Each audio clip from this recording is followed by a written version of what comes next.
I think my interest in solar might have started a bit earlier because as an elementary school student, at one point I ordered a little kind of 2 inch by 2 inch solar panel and tried to hook it up to a light bulb myself. I can't remember if it ever worked, but just the idea of having energy with the only fuel source being the sun and not having to put anything else into it seemed like magic, and I wanted to see how it works. When I was a college student at Evergreen here in Olympia, I came across the concept of community solar and ways to make solar energy more accessible to folks that want to own it.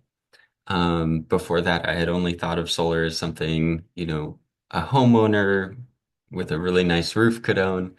And when I discovered the concept of community solar, kind of like a community garden, it made me think that, oh, this is maybe something I could do. And it started us down a pathway of trying to build one ourselves. Um, and after a year or two of trying to do that, we formed a nonprofit. When I was at Evergreen, I took a year-long course in farming. And you might be like, Mason, how is farming and the energy sector related at all? But it's very related. We have the same input, but different products. In farming, we'll harvest vegetables and fruits and berries, whereas in solar, we'll harvest electrons.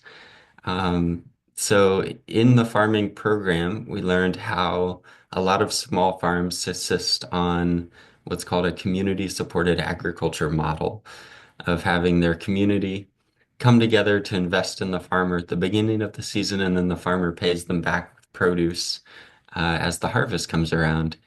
So it's usually an annual cycle of buying a CSA and then getting the benefits.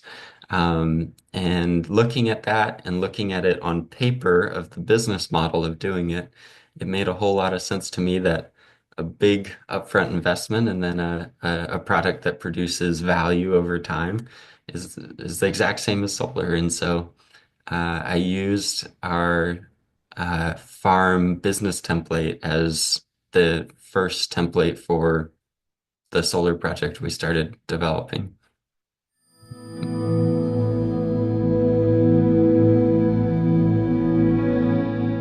In high school, I had no idea that I'd work in solar. I was mostly learning about the outdoors and my love for the outdoors, and I was planning on being a outdoor educator or maybe work for the Park Service and spend a whole lot of time outdoor and maybe even teaching outdoors.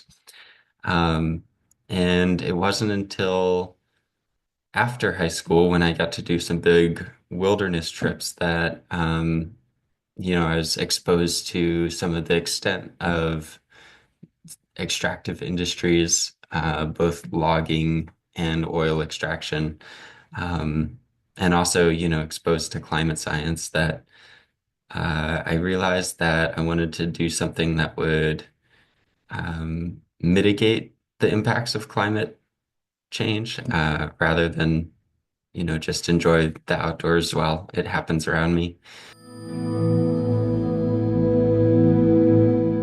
Find a niche because they're everywhere, even if they might not exist yet. Find a niche that you want to work on and that is fun to work on for you and brings you happiness.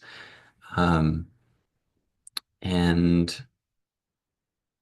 yeah, I think that's the biggest piece. And it's okay not to know what that might be for you and like what might make you happy. And just be willing to change if what you want changes over time. Because for me, coming out of high school, I thought I wanted one thing. I changed going into college. I thought I wanted something that changed coming out of college. That even changed till now. So, you know, the story you tell about yourself is important, and as long as it's one that, is where you find happiness and success, what you do doesn't really matter.